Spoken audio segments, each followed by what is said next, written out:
Assalamualaikum warahmatullahi wabarakatuh.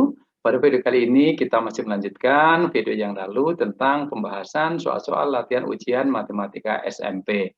Nah, pada video yang lalu kita sudah membahas sampai nomor 10. Untuk itu, mari kita mulai saja sekarang pada nomor 11. Hasil dari 2A dikurangi 3B dikalikan A dikurangi 2B adalah. Nah, untuk menyelesaikan soal seperti ini, yang perlu kalian hafalkan adalah cukup mengalihkan suku depan dengan suku depan, suku depan dengan suku belakang, kemudian suku belakang dengan suku depan, dan suku belakang dengan suku belakang. Sehingga 2A dikalikan A, 2A kuadrat, 2A dikalikan negatif 2B, negatif 4AB, 3, negatif 3B dikalikan A, negatif 3AB, kemudian negatif 3B dikalikan negatif 2B sama dengan positif 6B kuadrat. Kalau sudah, silakan kalian cari suku-suku yang sejenis, kemudian kalian operasikan. Di sini negatif 4AB dikurangi 3AB, berarti negatif 7AB. Sehingga hasilnya adalah 2A kuadrat dikurangi 7AB ditambah 6B kuadrat. Untuk soal yang nomor 12. Jumlah siswa kelas 9F adalah 32 orang. Dari jumlah tersebut, 16 orang telah mengumpulkan tugas matematika, 19 orang telah mengumpulkan tugas bahasa Inggris. Jika ada 7 orang yang telah mengumpulkan tugas matematika dan bahasa Inggris, banyaknya siswa kelas 9F yang belum mengumpulkan tugas matematika maupun bahasa Inggris adalah. Untuk menyelesaikan soal itu, di sini saya akan menggunakan diagram Venn. Jumlah siswa 32 kita tuliskan di sini. Kemudian banyaknya siswa yang belum mengumpulkan, kita misalkan X, kita tulis di sana. Kemudian langkah ketiga, kita menuliskan banyaknya siswa yang mengumpulkan bahasa Inggris dan matematika. Di sini ada 7. Maka kita tuliskan 7 ini pada irisan kedua himpunan tersebut. Kalau sudah, kita hitung yang telah mengumpulkan matematika itu ada 16 orang, 16 dikurangi 7, berarti yang mengumpulkan matematika saja di sini, ini ada 9 orang. Begitu juga yang mengumpulkan bahasa Inggris saja yang di sini, ini ada 19 dikurangi 7, berarti ada 12 orang. Kalau sudah, tinggal kita jumlahkan, yaitu 9 ditambah 7 ditambah 12 ditambah X itu harus ketemu 32. 28 ditambah X sama dengan 32, X-nya sama dengan 4. Mudah bukan? Oke, kalau sudah kita lanjutkan dengan soal nomor 13. Sebuah fungsi didefinisikan dengan fx sama dengan 2x dikurangi 5. Jika fa sama dengan 1, maka nilai A adalah. Nah, di sini sudah diketahui bahwa fx itu 2x dikurangi 5. Kalau fa berarti x-nya diganti A. Jadi, fa sama dengan 2A dikurangi 5. Nah, fa sendiri tadi diketahui sama dengan 1. Berarti 1 sama dengan 2A dikurangi 5. Nah, di sini konstantanya kita pindah ke ruas kiri, maka menjadi positif 5. Sehingga kita dapatkan 1 ditambah 5 sama dengan 2A, 6 itu sama dengan 2A, kedua ruas kita bagi dengan 2, maka 3 sama dengan A. Jadi A-nya sama dengan 3. Silahkan dicek, boleh kalau perlu. Nomor 14. Suatu fungsi f dirumuskan fx sama dengan ax ditambah b, dengan a dan b bilangan real. Jika f3 sama dengan 1, f negatif 1 sama dengan negatif 7, maka nilai a dikurangi b. Jadi yang kita cari adalah nilai a dikurangi b. Sama dengan. Nah, di sini yang harus kalian perhatikan adalah dengan cara menyelesaikan SPLDV. Fx sama dengan AX ditambah B. Kalau F3, ya berarti X-nya diganti 3. Berarti X-nya diganti 3, berarti A kali 3 itu 3A ditambah B sama dengan 1. Berarti.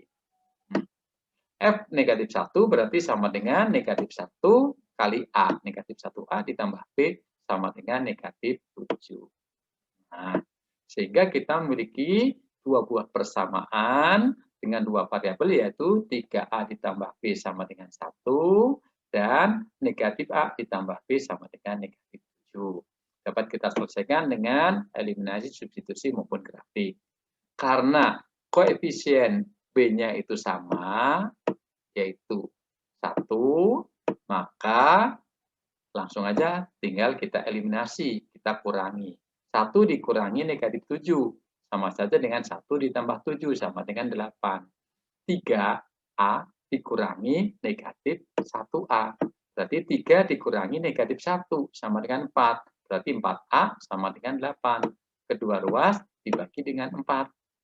Maka A sama dengan 2. A sama dengan 2, maka kita substitusikan ke salah satu persamaan. 3A ditambah B sama dengan 1. 3 kali 2 tambah B sama dengan 1. 6 tambah B sama dengan 1, B-nya sama dengan negatif 5. Kemudian kita hitung A dikurangi B. Berarti 2 dikurangi negatif 5 sama dengan 2 ditambah 5 sama dengan 7. Oke, bagaimana? Sudah jelas? Kalau sudah, kita lanjutkan dengan soal nomor 15. Persamaan garis pada gambar berikut adalah, nah di sini ada sebuah persamaan garis, kita menentukan persamaan garisnya. Nah, untuk menyelesaikan soal tersebut, kita perhatikan gradien dan titik potong terhadap sumbu Y. Jadi gradiennya bagaimana? Garis ini miring ke kiri atas, maka gradiennya negatif. Maka yang mungkin adalah jawaban A dan jawaban C. Kemudian, grafik memotong sumbu Y di titik 0,4. Karena memotong Y 0,4, maka nilai C atau konstantanya di sini harus 4. Jadi jawabannya adalah A. Beres. Sekarang nomor 16. Persamaan garis melalui titik 5,-3 dan sejajar dengan garis X dikurangi 2Y sama dengan 7. Nah, di sini kata kuncinya adalah sejajar. Sejajar artinya gradiennya sama. Sekarang kita cari dulu gradien garis dalam bentuk umum AX ditambah BY ditambah C sama dengan 0. Yaitu, ini rumusnya. M sama dengan negatif A per B. Di mana A koefisien X, B koefisien Y. Sekarang garis yang kita cari tadi gradiennya berapa? X dikurangi 2Y sama dengan 7. Nah, gradiennya berarti negatif. Ini rumus. Koefisien dari X1 dibagi koefisien dari Y itu negatif 2. Berarti sama dengan setengah. Nah, cara yang pertama kita cari yang gradiennya setengah itu yang mana. Kita coba sekarang option yang A. X ditambah 2Y sama dengan negatif 1. Berarti M-nya atau gradiennya negatif 1 dibagi 2. Berarti negatif setengah. Berarti sama. Jawaban yang B. X dikurangi 2Y sama dengan 11. M-nya sama dengan negatif 1 dibagi negatif 2. Berarti sama dengan setengah. Oh, betul. Ini karena gradiennya setengah. Oke, jadi udah ketemu. Yang B. Sekarang cara yang kedua. Garisnya sejajar, maka cari yang bentuknya sama, yaitu X dikurangi 2Y. Oh, yang ini ya udah jawabnya B. Oke? Udah. Kalau sudah, kita lanjutkan dengan soal nomor 17. Di tempat parkir sebuah pertokoan terdapat 70 kendaraan yang terdiri dari mobil dan sepeda motor. Tarif parkir untuk mobil Rp5.000 dan sepeda motor Rp2.000. Jika dari tempat parkir tersebut mendapatkan uang parkir sebesar Rp215.000, maka banyaknya motor yang parkir di tempat tersebut adalah. Oke, kita misalkan dulu X adalah banyaknya mobil dan Y banyaknya motor. Maka X ditambah Y sama dengan 70. Dan karena uang parkirnya itu 5.000, maka 5.000 dikalikan X ditambah 2.000 dikalikan Y sama dengan 215.000. Nah, pada persamaan kedua ini bisa kita sederhanakan, yaitu kedua ruas dibagi 1.000. 5.000 bagi 1.000, 5. 2.000 dibagi 1.000, 2. 215.000 dibagi 1.000, 215. Sehingga kita punya dua persamaan, yaitu 5X ditambah 2Y sama dengan 215. Dan persamaan yang pertama tadi, X ditambah Y sama dengan 70. Ingat, koefisiennya belum ada yang sama. Jadi harus kita samakan dulu. Supaya sama bagaimana? Persamaan yang di bawah sini kita kalikan dengan 2. Ini kita kalikan dengan 2.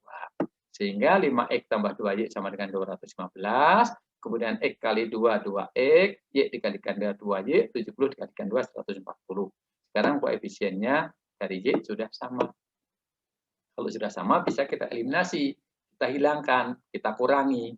5x dikurangi 2x sama dengan 3x. 215 dikurangi 140 sama dengan 75. Berarti sekarang kedua ruas kita bagi dengan 3. 3x dibagi 3 sama dengan x, 75 dibagi 3 sama dengan 25. Jadi x-nya sama dengan 25. X itu apa tadi? Banyaknya mobil. Yang ditanyakan banyaknya motor. Berarti y. Maka y sama dengan 70 dikurangi 25 sama dengan 40. Nah, oke? Iya. Sekarang nomor 18. Perhatikan gambar berikut. Jika luas juring AOD 20 cm persegi, maka luas juring BOC sama dengan atau adalah. Nah, di sini yang harus kalian ingat adalah rumus bahwa sudut pusat AOD dibanding sudut BOC itu sama dengan panjang AD dibanding panjang busur BC sama dengan luas juring AOD dibanding dengan luas juring BOC. Nah, karena yang diketahui adalah sudut pusat dan yang ditanyakan luas, maka yang kita gunakan adalah sudut pusat dan luas saja. Sudut pusat AOD itu 40, sudut pusat BOC 100, luas juring AOD 20, luas juring BOC yang kita cari. Nah, ini kita sederhanakan saja. Dibagi 20 ketemu 2, bagi 20 ketemu 1. Sehingga kita dapatkan 2/100 sama dengan 1 per luas juring BOC. Oh, ini bisa disederhanakan lagi. Bagi 2 sama dengan 1, bagi 2 sama dengan 50. Sehingga kita dapatkan 1/50 sama dengan 1 per luas juring BOC. Dikalikan silang, maka luas juring BOC sama dengan 50 kali 1 sama dengan 50 cm persegi. Bagaimana? Udah jelas? Oke. Kalau sudah jelas, kita lanjutkan dengan soal nomor 19. Panjang sisi AD pada gambar berikut adalah, nah di sini segitiganya segitiga siku-siku, ini juga siku-siku, maka ketika ada segitiga siku-siku, kita ingat Pythagoras. Ada 12 dan 9. FPB dari 12 dan 9 adalah 3. 12 dibagi 3 sama dengan 4. 9 dibagi 3 sama dengan 3. Ada 3, ada 4, tentunya menurut triple ada 5. 5 kali 3 sama dengan 15. Nah, jadi panjang AC 15. Sekarang perhatikan segitiga ACD. Ada 8, ada 15. Tadi di sini AC-nya 15. Maka panjang AD itu menurut triple 17. Gampang bukan? Ya. Oke, sekarang soal yang terakhir.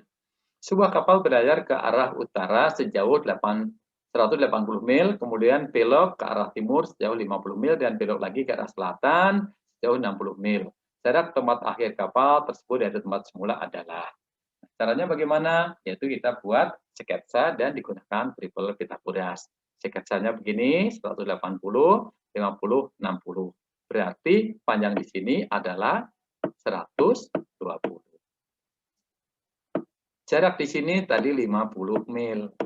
Nah, sekarang kita gunakan triple. Ada 50, ada 120. 50 bagi 10, 5. 120 bagi 10, 12. Ada 5, ada 12, ada 13. Nah, berarti 13 kali 10 sama dengan 130. Jadi jawabnya 130 mil. Bagaimana? Sudah jelas? Untuk soal-soal pada hari ini. Oke, kalau sudah, saya akhiri saja. Sekian dulu. Semoga bermanfaat. Sekali lagi, tolong pergi ke teman. Kita latihan berbagi. Dan saya akhiri. Sekian saja dulu. Wassalamualaikum warahmatullahi wabarakatuh.